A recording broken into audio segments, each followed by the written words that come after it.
Hey everyone, I hope you had an amazing Christmas. I personally wish that as adults we would get that Christmas vacation like we got in high school, middle school, that 2 weeks to just relax, but back to work. And back to work means back to the 1265. My name's JP and you're listening to the 1265, a podcast 100% focused on the Green Bay Packers. We're brought to you by All Wisconsin Athletics, all Wisconsin, all athletics, all the time. Joined by my right-hand man, Arrick. Arrick, Merry Christmas. How was your day of festivities? Merry Christmas to you as well. My day was great. Christmas is my second favorite holiday. Just always, good spending time with family and... What's your first? Super Bowl Sunday? Thanksgiving. You could say that, but yeah, just spending time with family, hanging out. You don't get to do that every day, and just kind of, reminds you what is important in life, and that's perfect day for it. Always a good day. Good time to just get a few presents here and there and get some new Packers merchandise, as I'm sure a lot of you have. I did. I know you did. So yes, sir. Had a great Christmas. Yeah, let's talk a little bit about what we got for Christmas that's Packer related. I got a Devontae Adams jersey, Packers hoodie, Packers leather jacket, big display case to put all my little Packer knickknacks on. I think I got a Scott Wells signed picture as well. So that was kind of cool, Scott Wells no longer with us. I mean, he's alive, but not with the team. What'd you get? I got a nice Packers picture to hang up on the wall. My place is all decked out in Packers, as it should be. This isn't necessarily Packers, but it kind of is. I got a nice sound bar for my TV, which is going to make Packers experience. It's going to make your Sundays better, yeah. So there you go. What else did I get? I got... I think that's it for Packers stuff. I just got a bunch of, things that I needed, and not necessarily Packers stuff, but yeah. See, my family knows, it's just Packer shit, stuff. I don't think I've gotten... I think I might have got, 2 things that weren't Packer, and it's, socks. And those could have been Packer socks, too. Okay, well, here you go. I got a nice pair of warm, thick socks, which I can wear on Sunday when I'm at the game, thanks to you. So.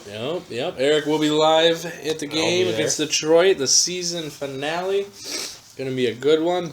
But before we get to Detroit, let's talk a little bit about Tampa. It was a game that, we won. Not a lot happened. A lot of people were still griping, you were supposed to kill Tampa Bay. My personal opinion is that they didn't want to show anything. That offense was as bland as it's ever been. It was basic fundamental football. And then they did what they had to do to get it done. At a minimalist effort. And, Aaron Rodgers did come out with a calf injury. I don't know, whatever. If that played anything into it. He wasn't, out of the pocket very much, so... There goes half of his game. Half his game, I believe, is his running game, the most underrated part of his game, and we didn't see any of that because of what happened.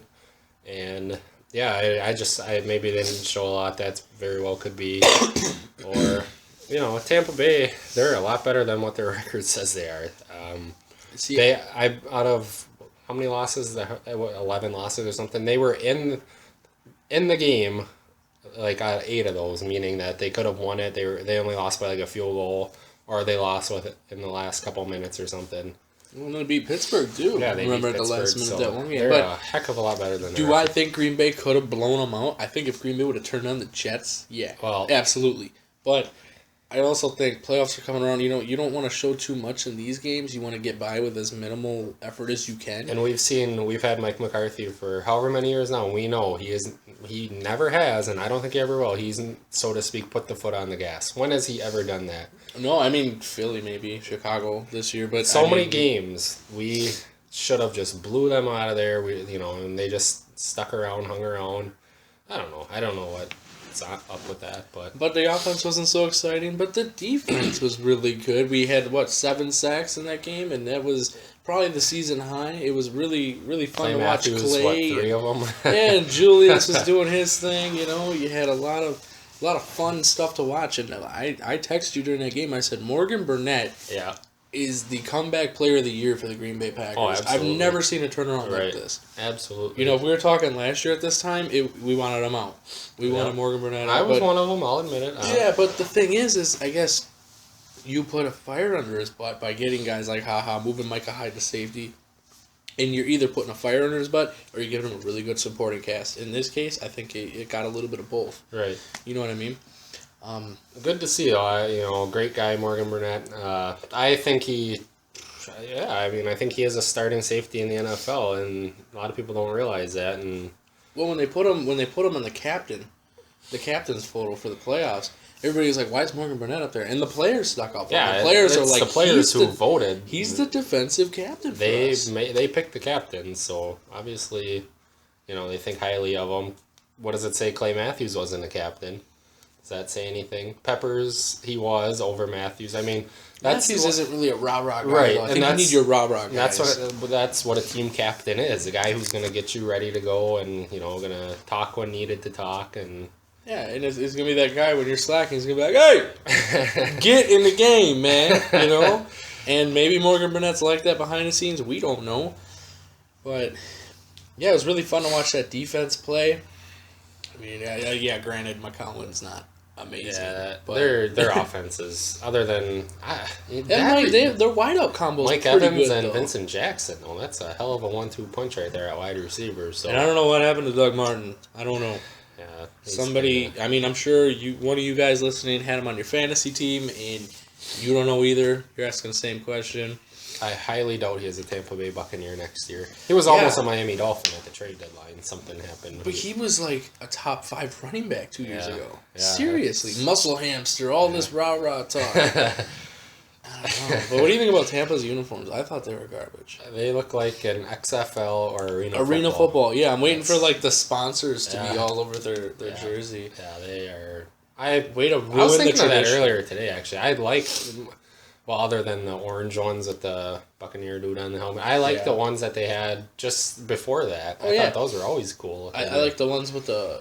Wait, you didn't... Did you like the ones with the brown pants and like the red? Yeah. I like to call them the Derek Brooks uniform. Yeah, exactly. I like those too. The Joey Galloways. Yeah. That's what I always remember the Tampa Bay Buccaneers. Packers always just got manhandled every time they went to Tampa Bay. Mike Allstott and... Who was their quarterback? Brad Johnson for a while. He's the one that won the Super Bowl with them. Yeah. I can't remember the running back for a while. Michael Pittman. Mike Pittman, yeah. Wow. Yeah, they had a bunch. Warren Sapp, as we all know. Oh, yeah. Derek Brooks and what's all his those name? guys. Rondé Barber. Rondé Barber, he was at the game. Yeah, he was announcing the game. Yeah. But... as you can tell, not really that much to talk about game-wise. Right. I mean, Lacey had a good game. Again, something happened with him. They pulled him out. But I'm telling you, and I told you this too, I think that Lacey in the playoffs and this Detroit game, I think Lacey's going to turn it on. I think we're going to see like 18 to 25 carries from the dude consistently for the rest of the year. I don't know why they're, you have Eddie. That's the biggest thing, and this brings me back to that. What was it? Like 4th and goal at the 1 or something and 5 wide receivers set. You have Eddie Lacy. Yeah, I know. I didn't like that either. No, yeah. Some of the play calling's still a little iffy. Yeah. But, I mean, for the most part, we walked out of that one with no injuries, as far as I know. Do you know anything that I don't? Yeah, so both teams released their official injury report for today. For the Packers, Devon House has been ruled out with that shoulder injury, which apparently it's a little more serious than we all thought, because...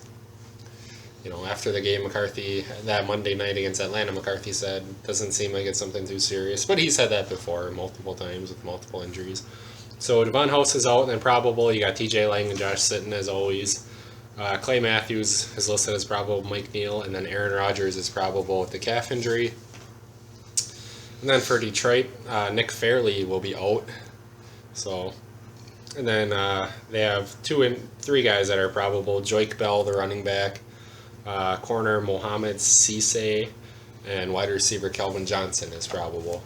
Which most likely he'll go as well. Who knows? Remember that one year? Yeah, it was like 10 minutes to game time, and he was listed as probable, and he did not play. So not a lot on the injury front. Fairly being out's pretty big. I mean, that's going to help Lacey. You still got Dominican Sue and and another Van Noy. And yeah, but another note on that is Raiola is out due to suspension. Yeah, that's big too. Due to being a moron.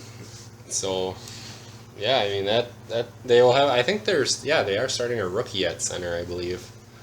I thought that, I'm not 100% sure on that, but I thought that's what. Yeah, they are starting a rookie, but I mean, there's not much behind that because we started a rookie too, and look at him. Well, yeah. So you know what I mean. You never know. Yeah, you know about Detroit. It's just one of those games where it's already playoffs for us. Right. You know, a bye is on the line. All right, guys. Here's the deal. Packers win this game, we get the 2 seed. Seattle loses their game, we're in the 1 seed. Is Seattle going to lose? Probably not. So, get ready for the 2 seed is what I'm saying. Which means the Packers would not play next weekend, so... Yeah. Would not play. Yeah, and then just a couple other things to go through here. I found this out. Under Mike McCarthy, the Packers are 25-12 in December. I mean, not great. That's really good, though. Yeah, Think about it. That's 37 games. Yeah. If you win 25 of 37, that's great. And then, since 2006, the Packers are 7-1 in Week 17. So that's actually a pretty good number there. And as Packer fans, we've been spoiled a bit, and half of those are with backups. So, and Detroit hasn't won in Green Bay, or in Wisconsin, I should say, since 1991. We all know that stat. Yeah, so. But that's not. I wouldn't get hung up on. Yeah, I wouldn't count on that. I wouldn't take too much into that. And they asked Mike McCarthy too. They said, "Do you ever bring that up?" And Mike's like, "I've never brought that up. It's not a focal point in my game plan. You know, like, you still gotta go out and win it." But yeah, Green Bay walks into this one. They're at home. They're a different team at home, going against Detroit. It's not really gonna be typical December Lambeau because I look outside right now and I'm ready to cut the grass. Yeah, it's 45 degrees here right now on December 26th. Isn't that something? So I mean, it weather can change on flip of a dime. I think Sunday is supposed to be about we'll 27 degrees, I think, at kickoff, which that'll be nice. I'll take that 10 times out of 10 on December 29th. I mean, we've played the Lions almost week 17 a ton of times the last couple of years. And I feel like it's usually a Snow Bowl or, you know, it's that really one Sunday cold. night game always comes to memory. We were both there. With DeJuan Harris, his breakout game, yeah. It was one of the better games I've ever been to. But going to this Detroit game here this Sunday, I think whichever quarterback, it's going to come down to the quarterbacks. Either that or Eddie Lacy. I mean, the defenses are going to do their thing. We held Calvin Johnson to, 80-some yards last game. We really shut him down. You got to still watch Golden Tate. I think our defense can handle that job. Reggie Bush out of the screen is devastating. So we're going to have to watch that. But overall, I think it's going to come down to Eddie Lacy. I think Rodgers is going to do his thing. I don't think he's going to... I don't want to say I don't think he's going to blow up. But I think that it's going to be... You're going to need Lacy in this game more than you will Rodgers. Because Rodgers is going to get his, but you're going to need Lacy to do his thing. And McCarthy's got to call James the plays. Starks, though, too. You know, the fresh man on. He's that change-of-pace guy. He's kind of your speed guy where Starks is going to hit you in the mouth. Lacy's going to hit you in the mouth every time he touches the ball. So, I think James... I know I couldn't agree with more of what you're saying about Lacy, but I think James Starks is... He's right up there. Yeah, you got to get that boy some playing time, too. What's Maybe going we'll on see with Cobb. DeJuan Harris? Does he play for the Packers anymore? Or I don't know. I mean, I like him. He's a good guy. A couple times I've met him. Real class act and everything. He was at my wedding. Yeah. I mean, you know what I mean? But the thing is when you're taking a kickoff return, you got to be able to do it more than 15 yards, and I've never seen him do it, ever. He had so much... I know this is off topic, but he had so much potential after his first year. Then he missed the whole entire season with that spleen or whatever. No, he was a tumor on his lung that he got removed or whatever. But his story is really genuine and good because he came into Jacksonville, got cut. Pittsburgh sold got cars. Cut. Yeah, he was sitting there selling cars in Florida. Thompson calls him up, hey, come out and play for Green Bay. All of a sudden you see DeJuan Harris, he's blowing up at that Lion game that we saw. Yeah. So this conversation's coming full circle. We're not so off topic. Here we are, week 17 in Green Bay. And DeJuan Harris again needs to step up against Detroit. Yep. So, I mean, DeJuan, you got 2 fans here that are counting on you, man. But yeah, I think, if we see the same pass rush that we saw last week, obviously they're going to get to Stafford. You dick around with Stafford a little bit, he's going to throw a pick, he's going to fumble or something. Yeah, and Julius Peppers said today, he said, this is why you play the game. These are the games you play for. Look what's on the line, and he needs to come up big, though. He's kind of taken a couple weeks off. Other than, he did have kind of an impact against Tampa Bay, but in these last 3 games, he really hasn't done a whole lot. Well, Atlanta had a pretty good game. It wasn't terrible. Hey, for being a $10 million man this year, I think he needs to do a little bit more. He's done a lot, though. He's absolutely. got 2 pick sixes. He's disrupting on every other play. I don't think he's doing exactly what he's getting paid for. Would I like to see him step up here? Absolutely, on the biggest stage, because he's never won a Super Bowl, and he wants that more than anything. He wants a Super Bowl. I know that. And so this is where the guys like Peppers and all them, that's where they got to take a stand in the locker room and be like, dude, let's do this. Apparently, he is that guy in the locker room. Yeah, they said after the game. I couldn't picture it. I could not picture Julius Peppers, firing people up like that, but no. Apparently that's his job. He's the one who does it, so... Yeah, I mean, so what do you think? What are your keys of the game here? I'm going to say, if Aaron Rodgers gets the correct time, he needs to make some plays, and Detroit's in some trouble. So pass protection. And then, again, back to the running game, Eddie Lacy, James Starks. Another thing that could be big is that Randall Cobb, put him in the backfield a couple more times. As we see, look what happens when they do it. 10 yards guaranteed 10 yards. So I don't see why they're going away from that. And then another key, I would say, defensively is just if you can contain Calvin. I know it's a lot easier said than done, but if you can contain Calvin Johnson, yeah, I like the Packers' chances. Here's my question. If you're a Green Bay Packer player, I mean, I know you're tough, you can hold your own, you're in the NFL, big guy, whatever. But going against a team like Detroit that has such a reputation for being just loose cannons and everything, are you a little nervous that maybe they're going to be aiming for Rodgers' knees, or maybe they're going to be hitting Lacy in the head, they're going to be, nailing Jordy out of bounds? Are you a little nervous of that? Yeah, absolutely. We've seen it. Look why their starting center is not playing. Mm-hmm. Look what he did. Something on the field like that. He's done it before. Do you remember Evan Dietrich Smith got stomped on by him? I'm sorry, that was Sue. Yeah. Yeah, but either way, it's the team itself. Yeah, duh. And you still got a lot of you got Golden Tate. His mouth never stops moving. You got guys like that on that team, and I just feel like whenever you play Detroit, something could spark at any second with them dudes.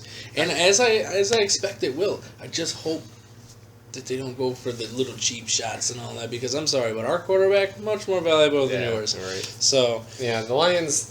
Other than I don't like the Lions. I'll be honest. They do have one guy who does it right. I just saw this today. DeAndre Levy, their linebacker. He's played every single snap this season. Former Badger. That's what we produce, man. J.J. Watt and all. Every single snap this season. So that's kind of impressive. I'll say that. But other than that, they play after the whistle. That's for sure. And my question is, okay, going back to, we've watched football for years. Do you ever remember Detroit having a good secondary? No. I don't remember any Pro Bowl DBs at all on that team, ever. Yeah, not really. I mean, is Delmas the closest that they got to that? That's what I was just going to say. And he was another one of those cheap shot, late hit kind of guys. Oh yeah, he was a headhunter, like Brandon Merriweather type player. Yeah, no, that's a good point. I don't really remember anybody who's really scared me in their secondary. So. And I think their best defensive player of all time has got to be Ndamukong Suh. That I can remember. I don't remember them. When you think Detroit, you just think Barry of Sanders. Barry Sanders, and that's it. Maybe Joey Harrington because it was Herman funny. Moore. Yeah. Those older guys. And like the 8 receivers they took in the first round. Charles Johnson, Carlos Rogers, right? What? We don't even remember the names. From Michigan State, Carlos Rogers. I'm not even sure if that's correct. But I remember they had the guy from USC. Was it Mike Williams? Yeah, they had like a couple Williams and a couple Johnsons in the first round. And I remember it was like from like 03 to 06 or 07, they just took wideouts and they never panned out. Matt Millen for you. Oh, and that's the running back. They took Javid Best. Yeah, he's since retired. And Joey Harrington. Yeah, they haven't had great luck with their drafts other than Calvin Johnson and Matt Stafford. Yeah, I mean, Ndamukong Suh's a good pick. Nick Fairley. They've turned it around a little bit, but do they turn it around against Green Bay this week? I don't think so. So let's hear your prediction for this game. Well, I always like the Packers at home. I think it'll be a good game. It'll be a fun one to be at, fun one to watch as well. I'm gonna say the Packers win this one, and I'm gonna say the Packers win it. Probably, I don't know if they're gonna score a ton of points. Somewhere in the range of 27 to 20. I'm gonna say 27-20 Packers. Okay. See, I'm on the other side here. I think that, I'm not gonna say the streak or anything, whatever. But I think that Detroit coming to town, they're just not a mentally sound football team. They're not mentally prepared for this long playoff run. Green Bay's been there. Mm-hmm. They have a good coach in McCarthy. Caldwell's a good coach. But, they've been there before. They're mentally sound. They're ready to go. I think Green Bay comes out on fire. I think we score the first 21 points, maybe 21-3 at half, and I think they go on to put up like 35-10. That's nice. My official prediction of that one. But the next question, what happens in the Seattle-St. Louis game? I think Seattle wins and the Packers will be stuck with... I shouldn't say stuck. I think Seattle blows St. Louis doors off, really. Unless something weird happens. I don't know. But St. Louis did beat Denver. They held did. Them to 7 points. And then they shut out 2 teams in a row. They shut out Oakland and who? They shut out another team. I don't know. But they did back-to-back shutouts. Yeah. There was that 3. I think it was that 3-game stretch where they allowed 7 points. Yeah, they're not bad. So St. Louis, we're praying for you. We really want you to come through. Even the 2 seed wouldn't be horrible, but we can't get too. No, but you don't want to go to Seattle. I'm telling you this. I'm a huge Packer fan, whatever, but I'm realistic. If Green Bay goes to Seattle in NFC Championship, that crowd's gonna be nuts. You know what I mean? Week 1, you thought that was loud. NFC Championship, Super Bowl on the line. I'm just thinking that would be insane. Packers, Seahawks, NFC Championship. Here, I'd like it. Not there. No. And another thing, on the not football aspect of it, but a home playoff Packers game to the city. I don't know. I thought I heard somewhere in the range like $10 million. That doesn't even sound like it's possible. Generates $10 million in economic value. Yeah.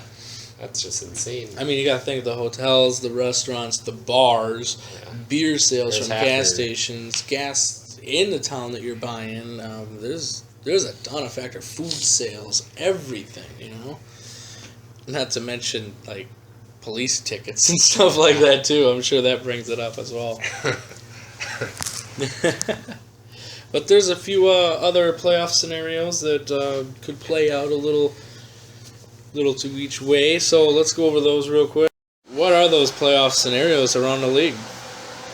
There are a few of them, as we know, and Cincinnati Pittsburgh game is going to be real important. It's kind of the same thing we got going on here, right? And same with the Carolina. It's kind of crazy how some team is going to host a playoff game with 7 wins, most likely, in that Carolina game. So, and then the Dallas, here's one that we kind of have to watch out for, because Dallas wins.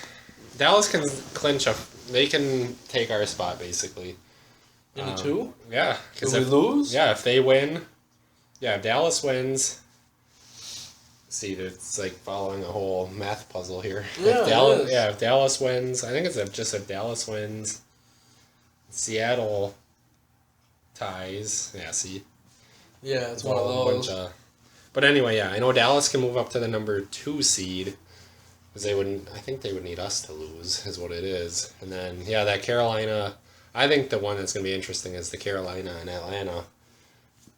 And then you still have teams in the AFC, like Kansas City still alive, and Baltimore. You got 4 teams fighting for one spot. I'd love to see San Diego get that spot. San Diego, yeah. Mm-hmm. Houston is still alive. They get in with a win plus losses by Baltimore and San Diego. Houston would be another fun team to watch for the playoffs. Yeah, so it's going to be a busy week.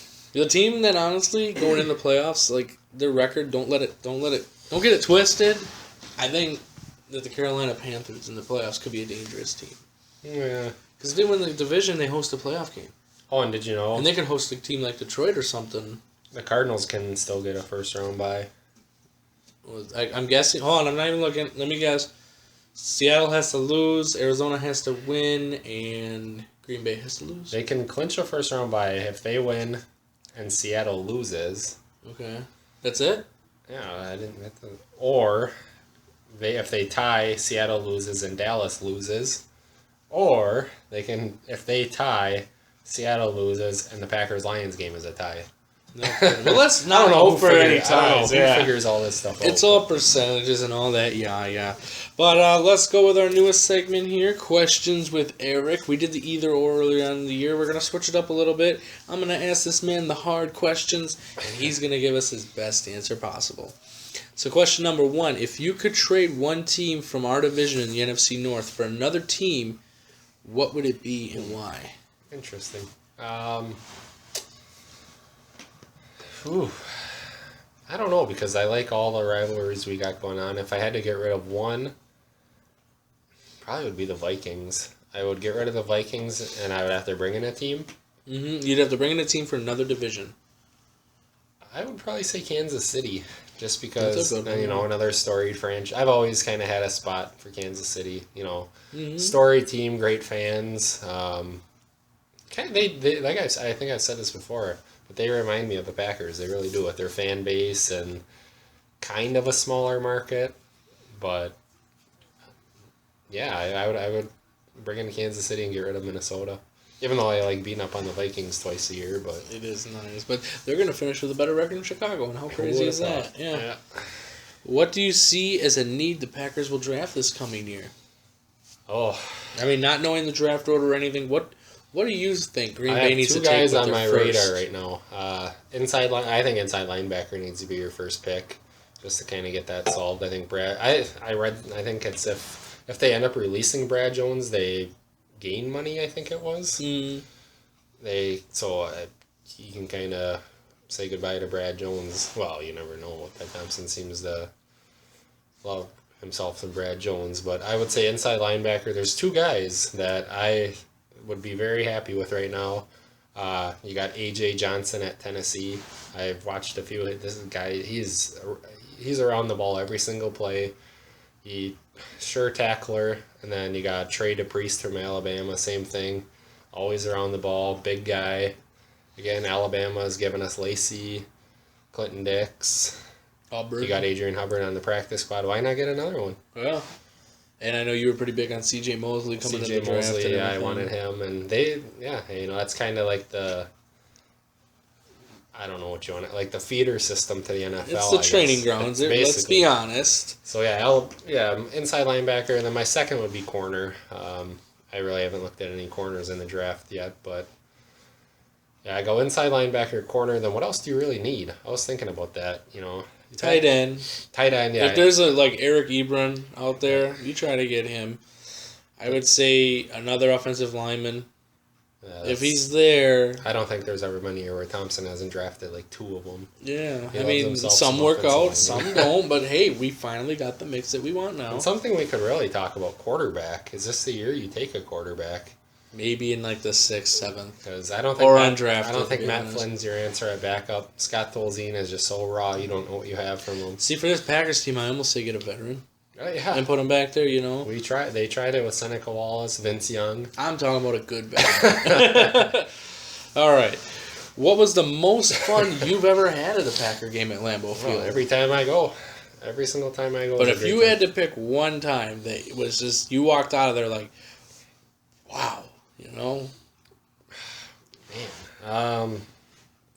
Like I mentioned, that Detroit Sunday night game, that was one. Another one that was kind of special to me was this year against the Jets. Mm-hmm. My first time at a Packer game with family members. Mm-hmm. That was kind of cool. So that's another one. I was actually, and I still have the ticket stub hanging in my place, the Aaron Rodgers' first NFL start. I was at the game against the Vikings, and funny thing is, Brett Favre's on the ticket stub. Yeah, that is kind of ironic. Yeah, so those, if I had to pick out of those three, which tough decision, I might say the Rodgers' first NFL start, because I was one of those. I wasn't too happy. As I'm the biggest Brett Favre fan there might be, and I wasn't very happy about it. I didn't show Rogers much love in his first start. Did you boo Rogers? Did you boo Rogers at Lambeau Field? No, I did not. I think you're lying. I think you booed him. But anyway, yeah. Rogers' first NFL start. That was a lot of fun to be at. And from what I can remember, there were a lot of Brett Favre jerseys in the house. So yeah. I guess if I had to answer it, I'd say the Brett Favre game where he came back as a Viking on the road to the Super Bowl 2010. That game was as close as could be, and the Packers got it done and sent the old man packing, and we haven't seen him at Lambeau since. That'll change next year, thankfully. I'd have to say that was the best one. Don't forget, guys, you can follow us at Mr. Paradise 24, at Eric Upton, and you can also follow us on the 1265 reports, formerly the APR, now the 1265 report. I'm still getting used to saying it. I'm sure you are too. But, yeah, from us to you, we hope you had a great Christmas, and go Pack. Let's get that bye.